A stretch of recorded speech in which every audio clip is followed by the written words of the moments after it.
Hey Emma, Yes, Madelyn. what do you call it when a side part of the game is going on way too long and you just want to get back to the main story? I don't know. What do you call it? A Dragon Quest.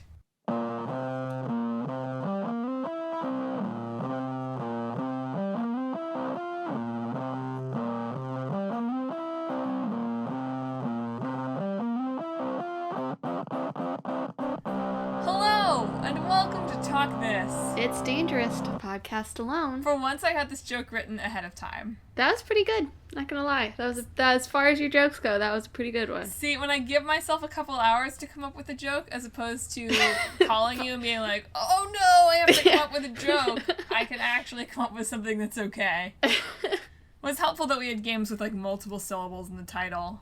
Yeah. That usually helps. Yeah. So hey folks, welcome to Talk This.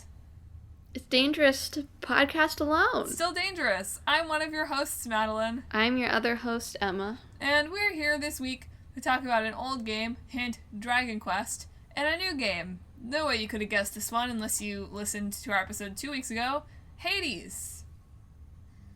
And at the end of the episode, as per our usual madness, we'll try to mash them up into one brand new game that you'll certainly be seeing on 5th generation consoles near you. Coming soon. Coming soon.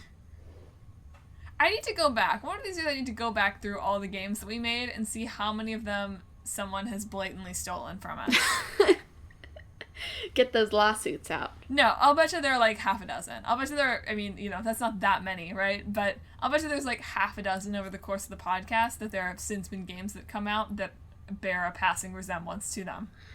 See, but the fun thing is, or the funny thing is, that probably even going back like 2 years, games were probably already in development at the time we came up with these ideas. So we're the late ones.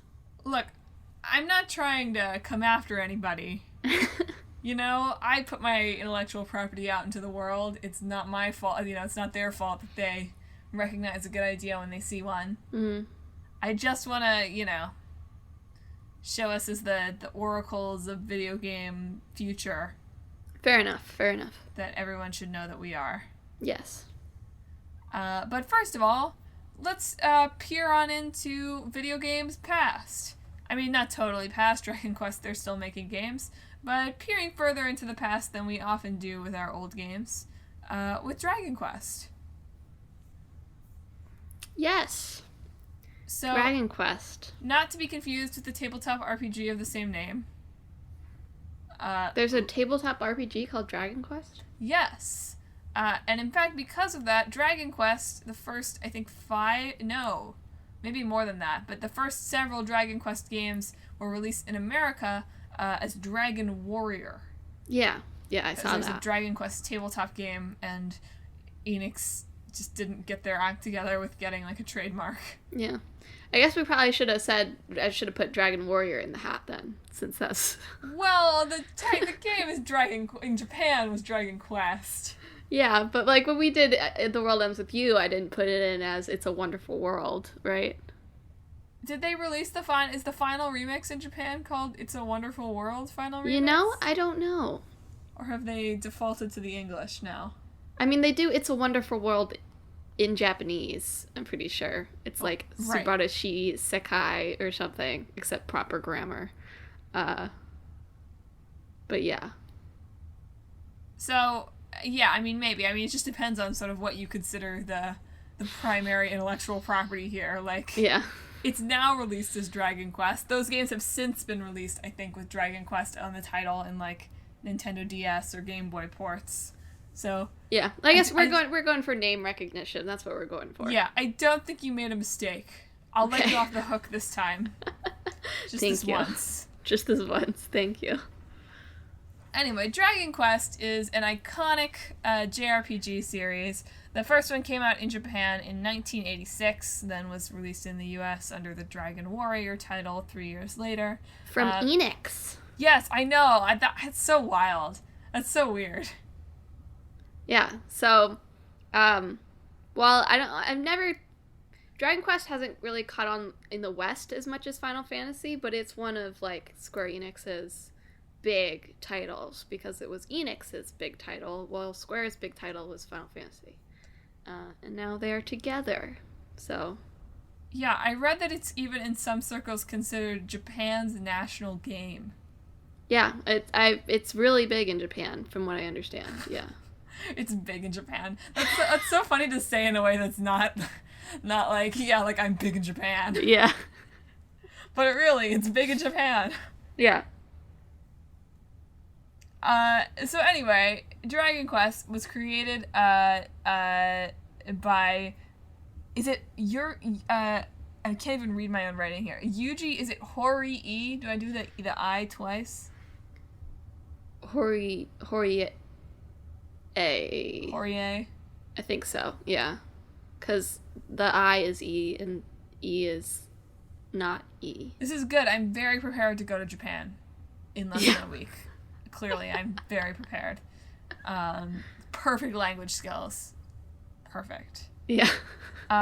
Anyway, it was created by this man whose name I can't pronounce, and his studio called Armor Project. Mm-hmm. It seems like the development team for this pretty much came together based on literally a video game coding contest, is what I was reading. You know, I don't think that's...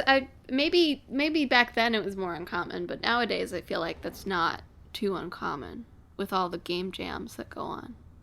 Right, but this just felt different, right? Game jams, sure. That feels vastly different than the way this felt like it was in like a magazine, right? I don't know. What? I mean, I don't even know if that's true, right? But it just felt weird. It felt different. It was like, wow, literally there was like a contest and he got matched with things. Wow. Anyway, and like the composer like wrote in and was like big on TV, right? And the composer wrote in after seeing like some kind of a it's Hori. I'm sorry, I'm looking at his name now. It's just two eyes, right? Yeah. That just means you stretch it out longer. Great. That's very scientific. Yes. Anyway, but yeah, like the composer came on board because he like wrote a letter to the studio being like, this looks cool, and they were like, are you the guy from TV? And he was like, yeah. And they had him also do it. Apparently not a great guy, the composer. Just Fair. putting that out there. Fair, but still, just the way I was reading about sort of how this all came together, it's like, it feels so slapdash, not in like necessarily in a bad way, but just in an early video game days way of, wow, like, you could like write in and get a job. Which I'm sure is the experience you're having right now, right? Oh yeah. I write my cover letters and I send them into the void and suddenly a job comes out. That's how it works. Anyway, Dragon Quest is functionally, as I was reading, and correct me if I'm wrong, pretty much the first console RPG. And really the first JRPG. Literally these guys, like, they went, like, part of winning this contest was they went to, like, California, right? They saw a couple of Western RPGs, and they were like, we're gonna bring this to Japan. Which is, again, sort of weird to think about now, that, you know, you think of the JRPG as sort of being this really kind of defining aspect of Japanese gaming, right? Mm-hmm. That at some point there was some doubt about whether this would be big in Japan. Mm-hmm. It's interesting, again. It's like, it all moves so fast that it's only 30 years ago. Or like, here's a good quote from my Wikipedia research. When he first created Dragon Quest, many people doubted that a fantasy series with swords and dungeons instead of science fiction elements would become popular in Japan. Which is like, boy, who were those people? Because how wrong were they? Yeah. I mean, I definitely have heard that Dragon Quest definitely established a lot of, like, the JRPG conventions. Yeah. And, like, set those up and continues to use them itself today as well. So yeah, it's very much a classic in that sense, which is why, like, it's weird. I've just never played one. Yeah. But it's just not as popular over here. It's very odd. Well, Emma, I always think it's really interesting, and this is like the backwards version, but I always think it's really interesting when something from Japan like catches on in the West a lot more than it does actually in Japan. Mm-hmm. And then it's you know, it's slightly less interesting in this way because it kind of makes sense, right? Like, if it comes out in a country, you'd expect it to be mostly popular in that country, right?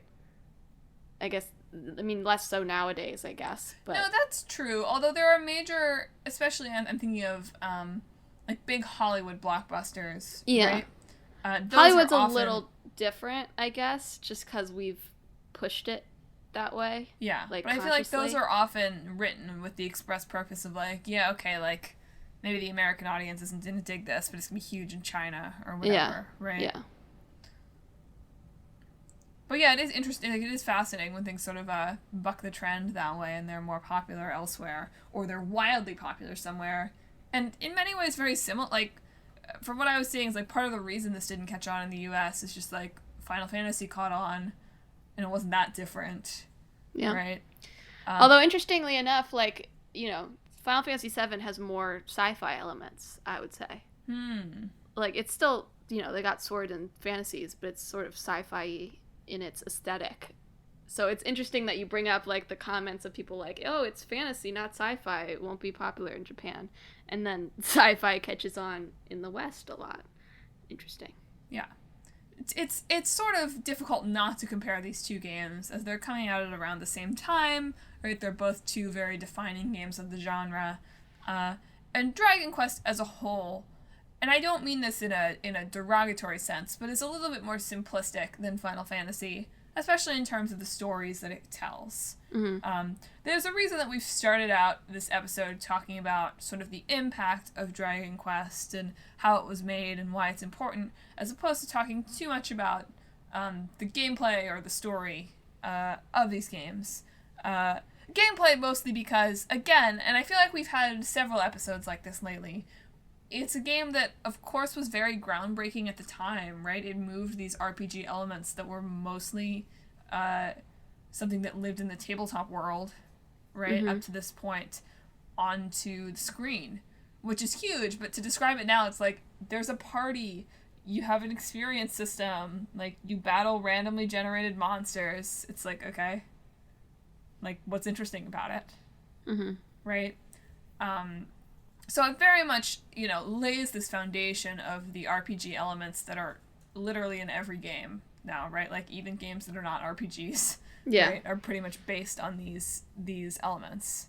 And the turn-based combat and all of that. Like, I was looking at it, I was like, wow, this looks literally exactly like Pokemon. Like, literally Pokemon's an RPG. No, I know that. I'm not saying it's not. I'm just saying this, like, I was looking at some screenshots of this, and it's like, this looks literally exactly like a Pokemon battle, like on the Game Boy Advance. Yeah. Well, they have, you know, very iconic sort of even cutesy monster design. Right, the slime. Way. The slime, yeah. The slime just looks like a Pokemon. Like, if I had known nothing about either of those series and you showed me a slime and you're like, this is a Pokemon, I've been like, probably from New Generations, yeah. That said, you know, it's crazy to think of it, but Dragon Quest is a series that has continued to be published and made for like 30 years. Yeah. Right? They just released Dragon Quest XI in 2017 or 2018 in the US. It's on sale for Golden Week. Like, now. Yeah. I was considering getting it, and then they announced, like, the definitive edition for Switch, and I was like, I guess I'll wait for that version. Yeah. Because I had been considering it, and then it was like, I guess it was E3, probably, and they're like, by the way, there's going to be even more content, and I was like, well, I might as well wait so I can entirely spend the rest of my life playing this game instead of just most of it. Well, if you want to... They're long, like most JRPGs. If you want to ease yourself into the world, Dragon Quest Builders 2 comes out on July 12th. I learned from the Dragon Quest Twitter. I knew that too, yeah. I'm not 100% sure, like, what you do. You, like, build? I don't know.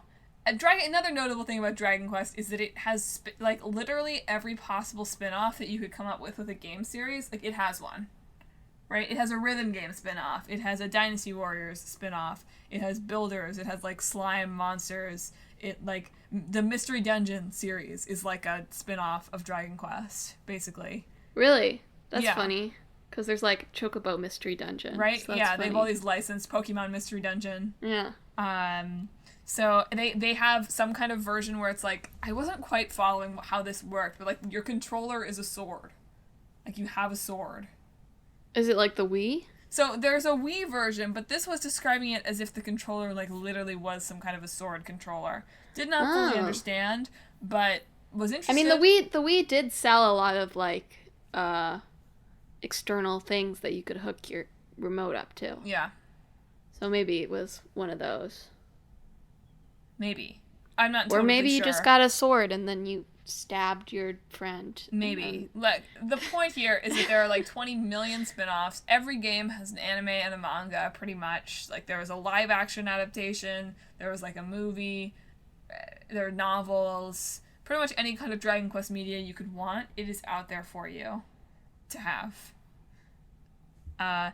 There's an arcade game version, although interestingly, apparently the guy chose to develop it for, like, Famicom and consoles because he didn't want payers to payers, that's a good Freudian slip there. He didn't want players to have to pay more to play. Yeah, which, like say he wanted save points, right? Can you imagine anybody saying that today? Can you imagine? Can you imagine if you came into your pitch meeting and I was like, actually, I want to minimize the revenue. Actually, I want to make sure we make less money. That's interesting. Yeah, interesting design philosophy you got there.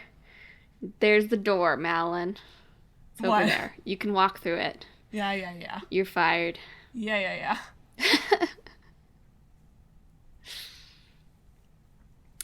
Before I was, like, really tapped into games, I used to get, and for good reason, apparently, but I used to get Dragon Quest and Dragon Ball mixed up. But the character designs, or at least the ones for the original Dragon Quest, were done by the guy who wrote Dragon Ball. But before he did that, so he was kind of an unknown when he was working on this. Yeah. But, so that's my excuse, and not just that they both start with dragon. It's okay that it's because they both start with dragon. That segues nicely into a fun quote from Hori about the illustrator Toriyama's skills. I thought it was funny. I don't know. He said that it took artistic power to take something like a pool of slime and use his imagination to make it a great character. You know what? That's a very pure and kind thing to say. I know. I wasn't making fun of it. I was just like, oh. Like, yeah, because he's right. Character design is hard, man. Yeah. And he took a pool of slime. Yeah. Anyway, to talk just a little bit about the story, right? There's sort of, and I know less about the modern Dragon Quests because this is the old game people, so I focused on the older ones because it's our old game section. But the first three about this legendary, like, this Erdic trilogy, it's also known as Loto. Basically, it's like you're a descendant of Erdic, but like 3 is actually a prequel, and it's all about that. And I thought it was kind of fun that you're not allowed to name yourself Erdic in the game. Like, if you name yourself that, it's like choose something else. I always like that. I like when games have like naming restrictions. I know in 11 they definitely at least kept like the chosen one theme. Spoiler, sort of, I guess. I mean, I don't know. Do people play these for the story? I don't know. I'm Madelyn. Yes. Okay. I'm sure they do. Okay. Erdic is relevant to 11. Okay, that's all I'm gonna say. I'm not gonna spoil it willy nilly here. Erdic is relevant. Okay. Send me angry letters if that ruined it for you. I welcome them. Contact form on the website. I don't think that's a spoiler. I was just saying that you can't be like, do they play these for the subpar story that I'm so beyond with my books and my plays and my Final Fantasy? I did not say that. She didn't say that. I didn't say that either. You know, but then I like Tales stories. I like the Tales of stories. So I'm sure Dragon Quest is at least of that quality. I don't mean to say people don't enjoy the stories. Are these games where people are spoiler sensitive, where that impacts your enjoyment of the story? Everybody is spoiler sensitive these days. I know this.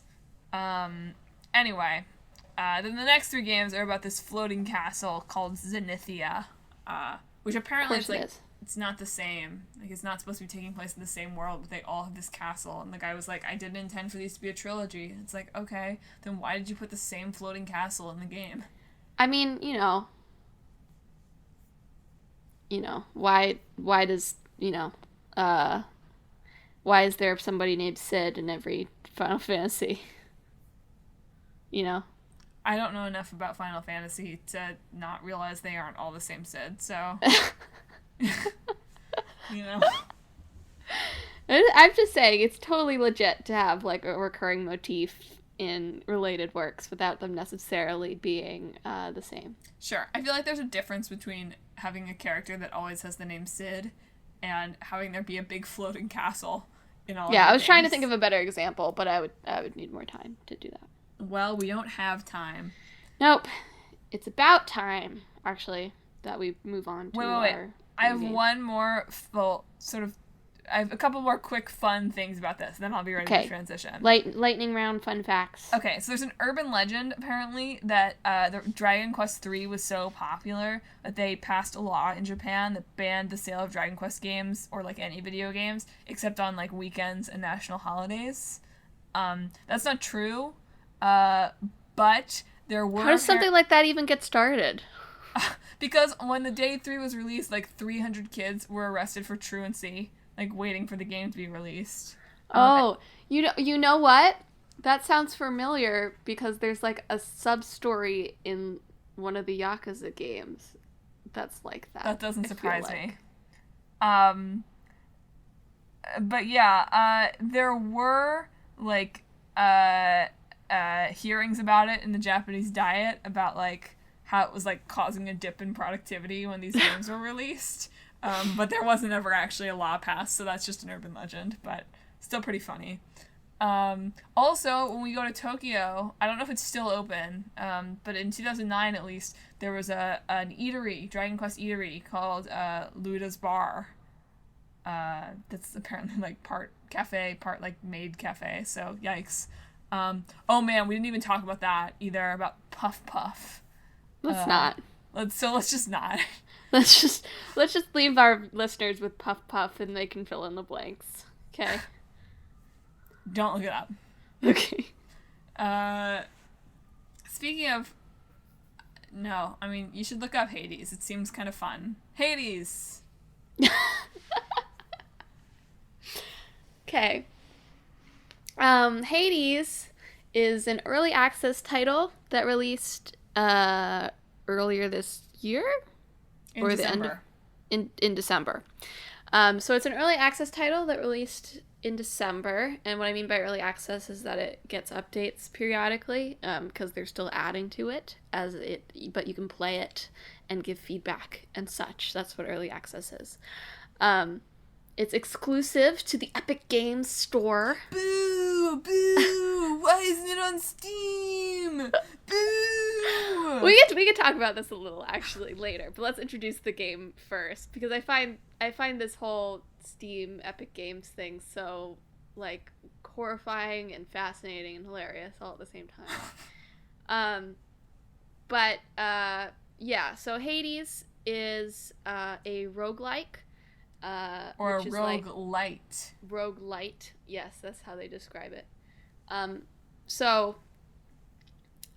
Basically, you are playing as the son of Hades, Zagreus, who I do not believe is a real mythological figure. I'll do a quick Google. Keep talking. But there are a lot of real mythological features in it, and you are trying to escape the underworld because you do not want to put up with your dad's BS anymore.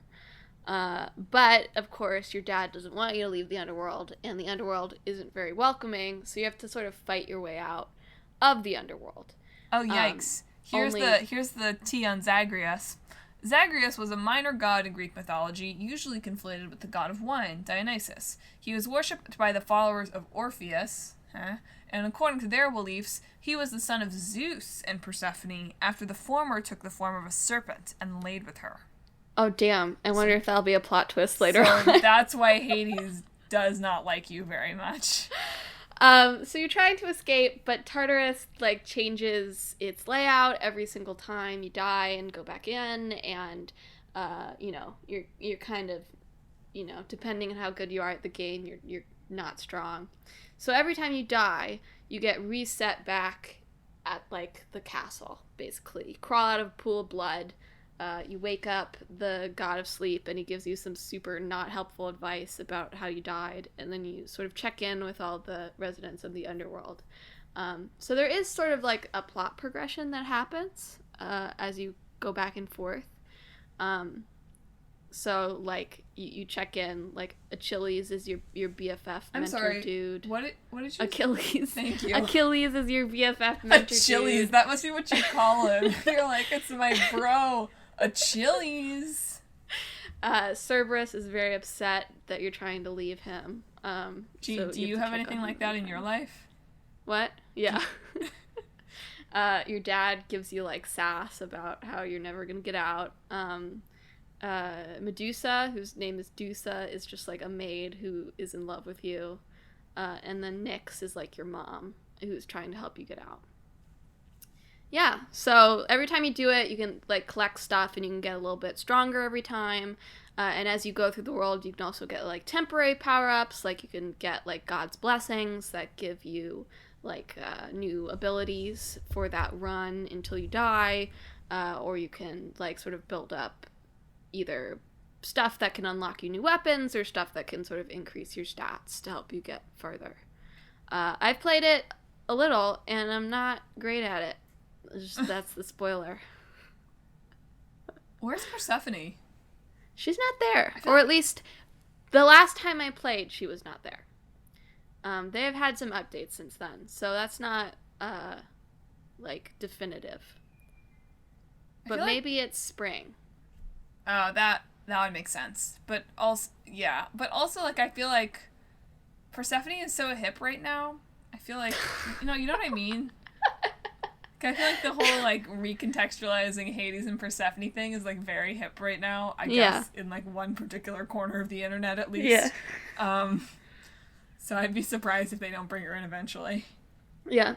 They've had, like, 2 major updates since the last time I played that added new gods and characters. So it's very possible one of those is Persephone, or, that she's coming soon. Okay, so here's a question. What the heck is the point of early access? In general? Yeah. It allows you to sort of get player feedback, especially, like, if you want to build a game as part of a community in some senses. It lets you make sure that you're on the right track and that people are enjoying what you're doing. Some games in early access, I don't know why they're in early access. For this one, it sort of makes sense because they sort of release it in segments. Like, they release different segments of the underworld and add new characters. So it's not like they necessarily release something that couldn't have just been a finished game. It's just that they wanted to bring more to it. I get that. I just feel like it's a weird terminology, and I'm mostly thinking of this because, like, okay, is there literally a person on Earth who has not played Fortnite? Like, I don't think there is. But that game is in early access. Is it still in early access? I believe so. Interesting.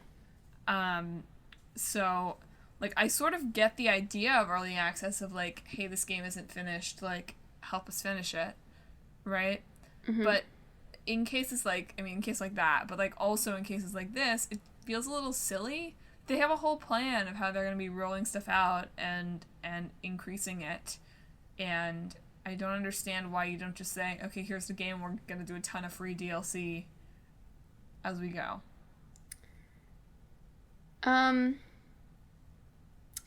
I guess there's some backlash even against the term DLC now. Yeah. Even if it's free, there's sort of this feeling that it's like, why are you giving us an unfinished game? Why don't you just finish it, right? Even when it's like a release plan that kind of makes sense for the game that it is. And so by saying it's an early access, not only do you sort of make it feel special for one thing, so it's sort of a marketing gimmick in that way. But also, like, it doesn't have quite the burden that DLC as a term has. So it just feels like, oh yeah, like, especially for like Supergiant, which like I know like I'm a lifelong fan of now because their games are always so great. Yeah. It's my like boyfriend was very excited about Bastion over here. He was like, "Oh, that was so great." Bastion's great. Transiterra is my personal favorite. I haven't finished Pyre yet because it didn't run on my computer very well, so I need to get it on another system. But Hades doesn't run on Mac, does it? I don't know. You would have to check. Okay, that's not sure, but okay. But so I feel like I'm like, ooh, I'm part of like this community too, of like it welcomes feedback in a different way, I guess. Like not early access, like the words itself don't necessarily mean that, but the connotations it has now sort of like makes this like give us feedback, be part of the community sort of thing, if that makes sense. I guess what I'm really saying is, in 4 years, will every single game be released in early access first? I hope not. I think you should only release it in early access if you have a definitive plan for things you want to release and you just want to get part of it out that like sort of stands as its own like sort of part, and then you can add other parts. So there's like I think that different kinds of release schedules can be interesting for games as it goes forward, but I also don't want to encourage people like EA from like pushing all their unfinished games out the door on their deadline and just like calling it early access because they've hooked on to that trend. No, I get that. I'm with you that that's how this should be handled, but man, it just feels like, especially the way that you're talking about it, again, not in a bad way for games that like where it makes sense to be released this way, but the way you're talking about it is like, yeah, this is a way for us to not use the word DLC because everybody gets that, right? Yeah. And if that's sort of functionally how it's being used, even by companies where this kind of release schedule makes sense, it does feel like a way of like... You know, more generously, I can see early access as a way of being like, hey, this isn't done, right? Yeah. So it tempers people's expectations in that way. So if you're releasing something that's unfinished under early access, at least then players aren't like, what the hell? But then, of course, from a more cynical standpoint, if you release it in early access and then never update it, you're just delaying the what the hell past when the news cycle will be talking about your game, right? That was sort of what I was wondering about a little bit with this, or to be honest, like, Kotaku, and I'm not even going to get into, like, the whole Fortnite stuff that's going on right now, because obviously it's like all the news that's been breaking about how that runs is like, yikes. But like they reviewed Fortnite like a month ago, maybe. They like finally did like a review, which is wild when you think of like how many stories that site must have run on Fortnite over the past couple of years.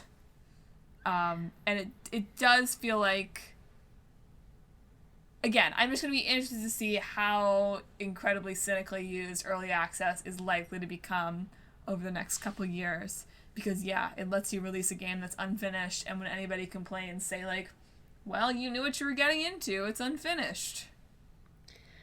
I mean, in certain cases, that's fair.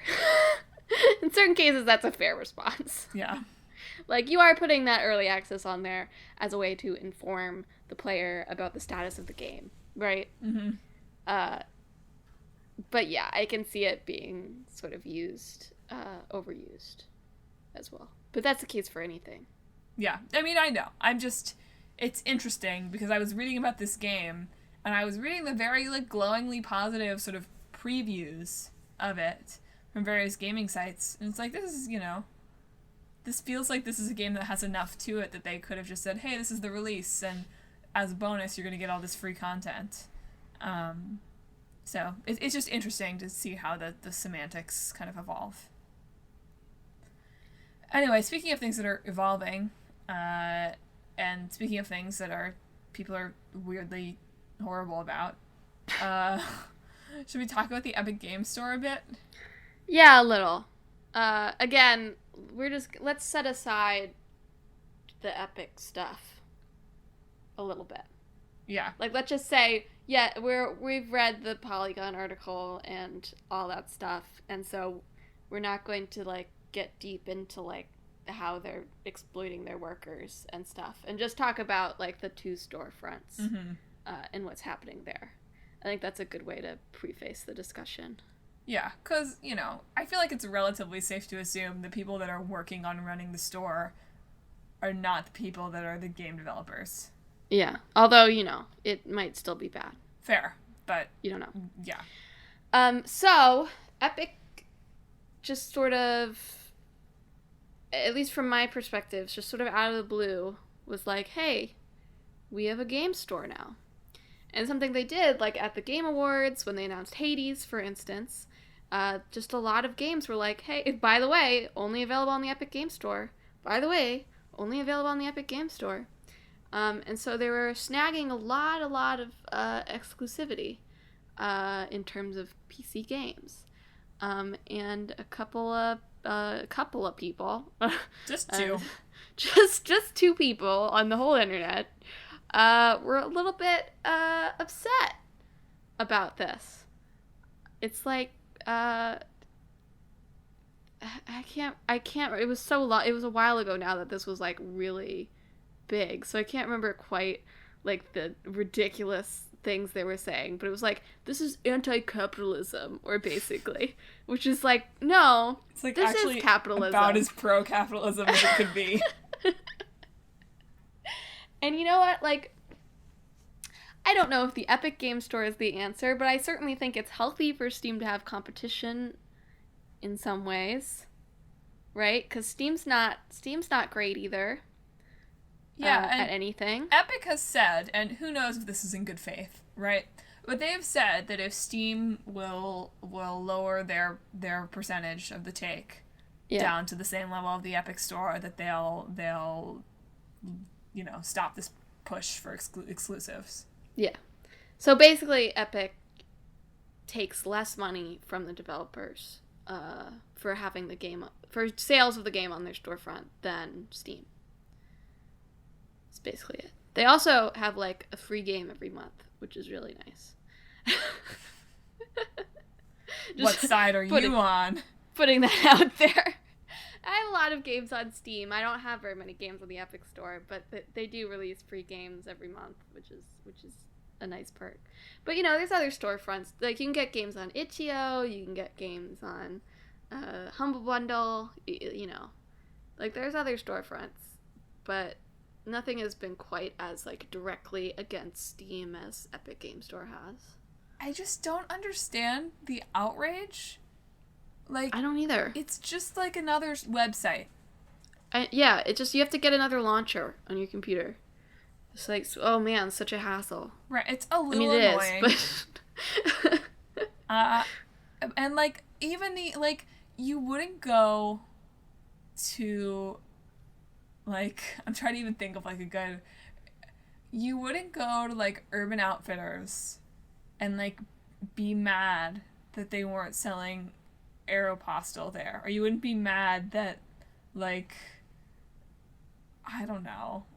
It's in this one, like, this isn't even, like, console exclusivity, right? Because I can sort of understand some sort of argument against console exclusivity because you have to buy hardware in order to experience it. Yeah. Right? This is just, you just have another free launcher on your computer. Right? You don't have to pay anything extra in order to get access to it. I think you have to have an Epic Games account, so I guess you're putting your password somewhere else, which is never great, but that's how the internet works. And it's just another little button on your desktop. It's just like, you wouldn't be mad at Old Navy for saying, no, actually, we're not going to let Macy's sell Old Navy stuff. Yeah. Right? Like, it just doesn't make sense. And Yeah. like it would never be weird for you to be like, I'm gonna go shop at the mall at 2 different places. Yeah. And this is literally what that is, except that you just have to click a few buttons instead of actually walking the mall. Yeah. It's that's insane. how I feel about it too. I don't get, like, every time I see this controversy about it everywhere, and it was like the top when I was reading the previews of Hades, it was like the top comment on like both of them. They were like, this looks cool, edit, it's only on the Epic Games Store. No, like, what's wrong with you? Like, to be honest, at least, like, whatever, again, I guess sidestepping, but like, at least Epic like makes games. Like, has Valve made a game in the past, like, 10 years? No. They've moved mostly to just being a terrible storefront and hardware. Yeah. Like, the Vive. Like, I don't know what Epic Game Store does not have a lot of games right now. Mm-hmm. So I don't know, like, what their content moderation thing is, but Steam is real bad about their content moderation. Well, just like inconsistent, right? Yeah, like inconsistent, and also like they released something like, okay, so this is like, it's awful to even say it, but like they had a game on there that was like rape simulator basically, and like first they didn't take it off, and then eventually they decided to take it off, and they were like, it's not 'cause it's political. It's like, it's okay to be anti-rape, Steam. Yeah. Like, you can just say, we don't want to have this on here because it's terrible. It's not going to do anything for your business. Yeah. You could take that stance, Steam. Come on. Feels like a really, really weak stance to take. Yeah. And they have other terrible things on there, too. Like, things with, like, slurs in the title that they won't take off.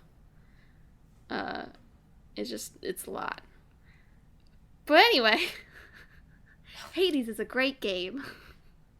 And it's like, literally they made it an Epic exclusive, and from what it sounds like, not because, like, they were like, yes, exclusive, yes, but because they're a 20-person team, Mm-hmm. and they can't sustain this on 2 platforms as 20 people who are also making more content for the game. Yeah. So of course they picked the one that's going to give them more money. Yeah. Yeah, no, they're definitely not. They were just tweeting about how they got their other 3 games on itch.io finally. Like, they got them up there. So it's not like they're like, you know, whatever. It's not political. Yeah. But honestly, like, all of Supergiant's games are amazing. They're super? Pretty much. They're super. They're not so giant. They're pretty mid-sized. Hades is probably, I would imagine, their biggest one, depending on how good you are, again. Like, I'm sure people got a lot farther than I did in the same amount of time. But to be fair, for the first hour, I was playing with my trackpad and arrow keys. So, you know. And then I hooked a controller up and I got better. Not great, but good enough to get to past the first room. Nice. So, nice. I think it's been a bit since I played. I keep meaning to go back, but I have to, hook the controller up to my new computer again, which is really all that's keeping me from doing it, is like the process of getting that set up. Wow. So you're saying a relatively easy process of getting something set up is not that keeping easy. you from playing a game? I guess so. But this is a little harder than just installing the Epic launcher, okay? Yeah. So I think I had gotten past the first boss like once. Because you have to like do it again. When they turned up after I died after I'd beaten them the first time, I was like, dear God, please Literally. don't make me do this again. But it did. Yeah. But it's super fun. The art's super good. The music's super good, obviously. Uncle Guy was telling me that he knows the composer at Supergiant. I was like, wow, that's like star power, Uncle Guy.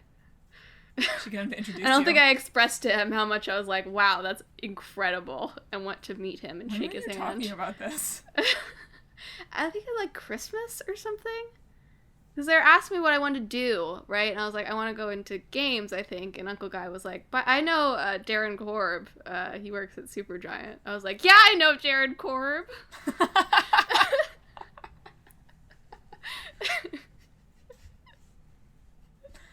So, fun fact.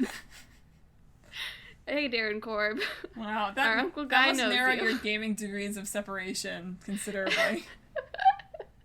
Be sure to tweet this at him. Okay. Like, major shout out. Yeah. So let's make it's a all mashup. great. Let's make a mashup, Emma. Let's do it. It's impossible. So we got Greek gods and we got the Chosen One. There's some religious elements in the early Dragon Quest games that were duly censored from the US releases. Of course they were, yeah. Like the Pokemon centers, not that it's that, but come on, it's basically that, right? Were like churches in the first one. You got like brought back to life by priests. They censored that? I feel like that's like a trope now, though. They're houses of healing. Or a thing. Interesting. Yeah, I mean, Chosen One narratives are basically religious at their core anyway, right? So. Wow. Not that it's political.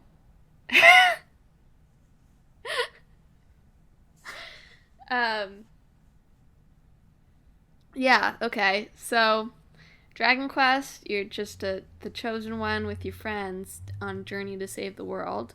In Hades, you're the not so chosen one on a journey to leave behind your friends and enter the world.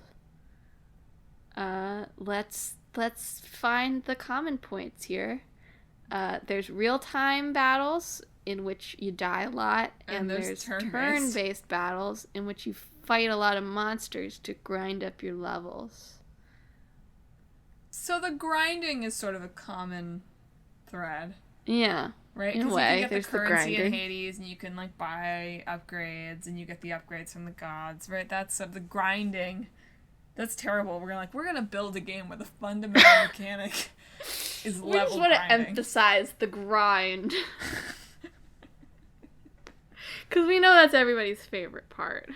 Okay. Here's an idea. It's kind of a spin-off. You and your name, you and a bunch of friends need to push a giant rock up the hill. Sisyphus. He is in Hades. Yeah, that's part of the joke, right? Yeah. So you're Sisyphus, and you've invited all of your Hades friends. All of your Hades friends. Like other, famous Greeks in Hades, right? Like whatever. Bring the Titans. We can pick your party. Bring the Titans? Sisyphus is just chilling with the Titans? Bring them out of Tartarus. Isn't Sisyphus in Tartarus? Yeah, he is. So you and all the Tartans have decided to band together to push the thing up the hill. So Sisyphus. Oh, you said Tartans, not Titans. I did say Titans originally, but some of the Titans are in Tartarus, right? Probably. Yes, the answer is super yes. into. So you've decided to band together to all help Sisyphus. You're Sisyphus. To all help you push the rock up the hill. Because if Sisyphus can get out, maybe he'll be able to advocate for prison reform for the rest of you. But it's not political. Don't worry. And so you have to, through pushing you can like pick different party members, right? So like you can take the Cyclopses, or you can take the 100-handed ones, or you can take whatever. There are other people in Tartarus. I didn't brush up on enough Greek mythology before I did this to remember exactly who's in Tartarus, but whatever. We're doing our best here. So like you have to practice, who you're gonna bring and how to get over certain kind of obstacles to get the rock up the hill. But you can also train like in Tartarus by like doing other people's punishments. Doing push-ups. Yeah. Getting swole. Well, no, you can like develop new abilities, right? Okay. By like, sitting in the lava long enough or something, Okay. This is unrelated, but do you remember the Myth-o-Mania books? Yeah. That would have been a great Telltale adventure. Too late now. I know. I was just thinking about it. I was like, Myth-o-Mania games. Man, that would have been a fun adventure. You should make it. Let's do it. Just gotta get the rights. I guess it could be Myth-o-Mania inspired. It's just Greek mythology. I mean, yeah, I don't really think anyone is like the source material's free. Yeah. Sorry, that's not a mashup, but we shouldn't have put that on tape. Somebody else is out there being like, Myth-o-Mania. Heck yeah. Myth-o-Mania is, if you've never read the Myth-o-Mania books, oh boy, they're so good. Oh, I'm sure they don't hold up. I'm sure they do. I think we gave the first one to the little girls. Yeah. I mean, I'm sure they read like children's books, but I'm sure they're still great. Look, fan-inspired works are huge right now, right? Did you hear about the No. Did you hear about the Alien, this high school production of Alien? Yes, you've told me. I think you mentioned it last time. Oh my god. Do we have no respect for copyright? But no. Everybody thinks they're great.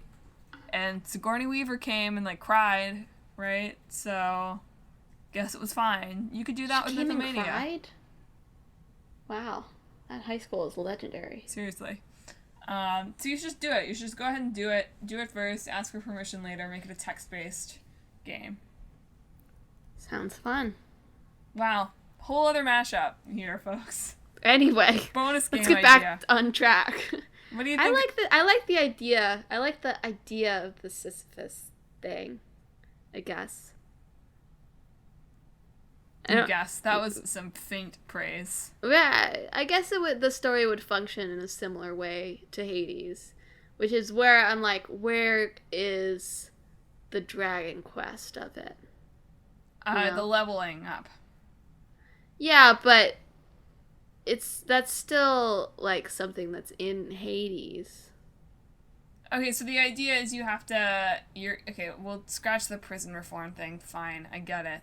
Too much. We're not ready. Just scratch it. And if you can get the rock to the top, you have the opportunity to battle with Hades for control of the underworld. Is that like a Mario Kart level? What? Like, you have to make sure you're not changing the mechanics too much. Why would it be a Mario Kart level? I don't know, because you're pushing something. No, but there's been so it's like a race. I'm sorry, it doesn't have to be Mario Kart. It's just not a like race. it's not just pushing, right? It's not like just a race. Like there's like challenges as you. It's more like Mario probably than like uphill Mario than Mario Kart. Okay. So you have a rock that you're pushing, but it's not. Yeah, you'll have all these powers by the end of how you can manipulate. You feel like chase Hades. Oh, I got it. So once you make it up the hill, you've like earned your right to leave Tartarus. But Hades is still like, you're never gonna leave the underworld. You're gonna stay in the, oh shoot, what's the middle place called? It's the Elysian Field. Purgatory. It's Tartarus, and it's. I don't know. What's the middle place called? It's called the medium place. It's not called the medium place. Middle place in. This is so embarrassing. It's a good thing I didn't take the Jeopardy test, like Mom said. I'd be an embarrassment. Middle place in Greek mythology. The Greek underworld. Where is it? Sorry, everybody, while I do this research. Anyway, while I'm doing this research, Hades is still like, you're gonna stay in the underworld forever.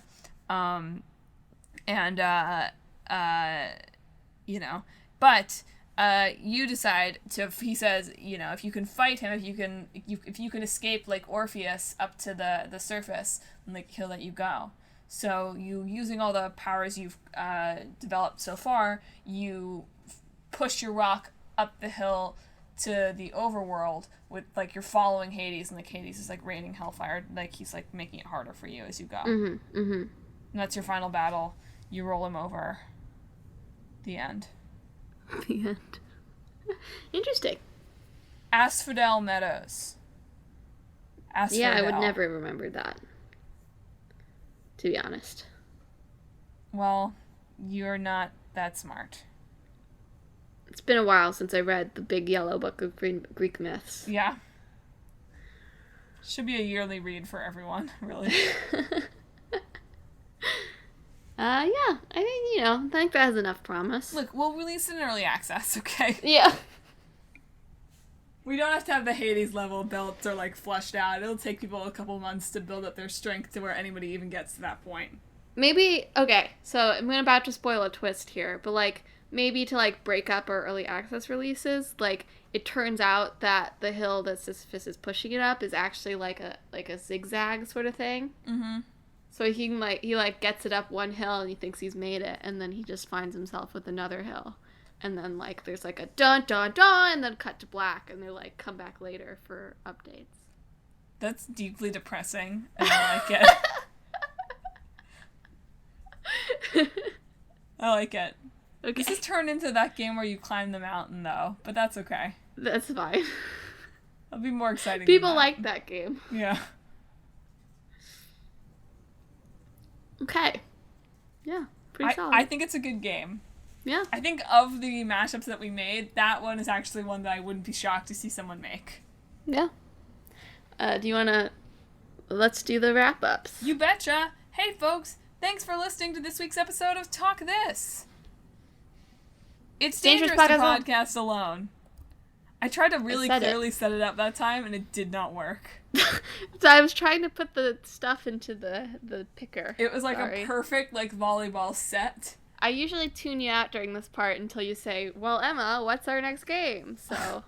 Anyway, go ahead. Thanks for listening to the show that has a two-part name that usually we say one half, the other half, like a team, but this time we didn't. If you liked the show that has a two-part name that we usually say as a team, but this time we didn't, you should check out our website. It's www.talkthispodcast.com. There, you can see the games in the hat that we're about to pick from, our blog featuring long-running series Clickbait Boyfriend, Split Screen, and some other stuff. We had a good Kingdom Hearts blog. I mean, Clickbait Boyfriend is a Kingdom Hearts blog, but we had a good extra Kingdom Hearts blog this past week that you should check out. And more about us and the show, and where you can find all of our episodes. Or you can just keep listening. Hey, if you like the show, why don't you subscribe? We're on Apple Podcasts, Google Podcasts, Stitcher, TuneIn, Spotify, Pandora Podcasts on the mobile app, and pretty much anywhere that podcasts can be found. So subscribe so you don't ever miss an episode on Sundays at noon. And if you're feeling extra nice, leave us a rating and a review. You know we love that stuff.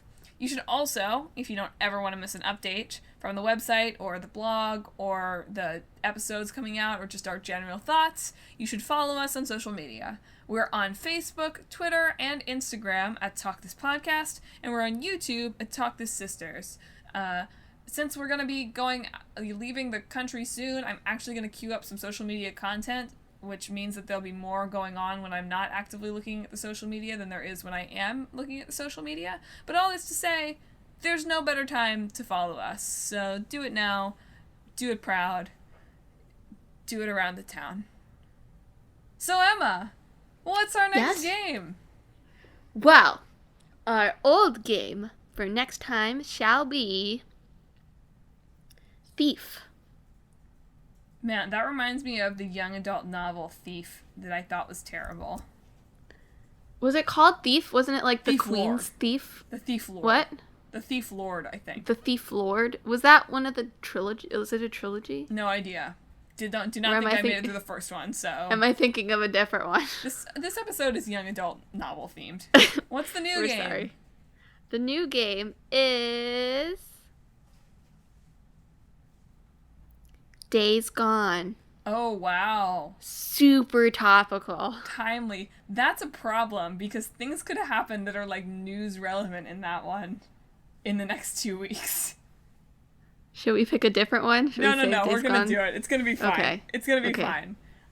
So as you might have picked up from that, hey folks, Talk This is headed to Japan.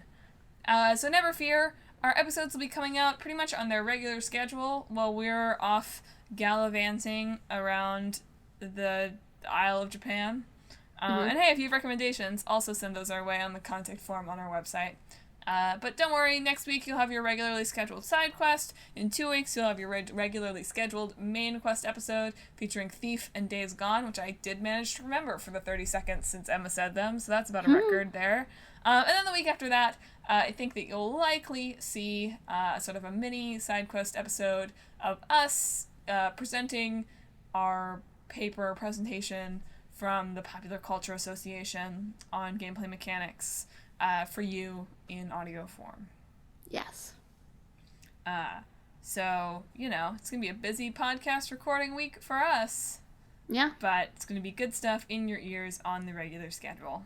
Yes, we apologize that we're not recording these live at noon on Sunday like we normally do. My boyfriend made fun of me for that today. I was testing the mic and he was like, "Oh, it's noon on Sunday."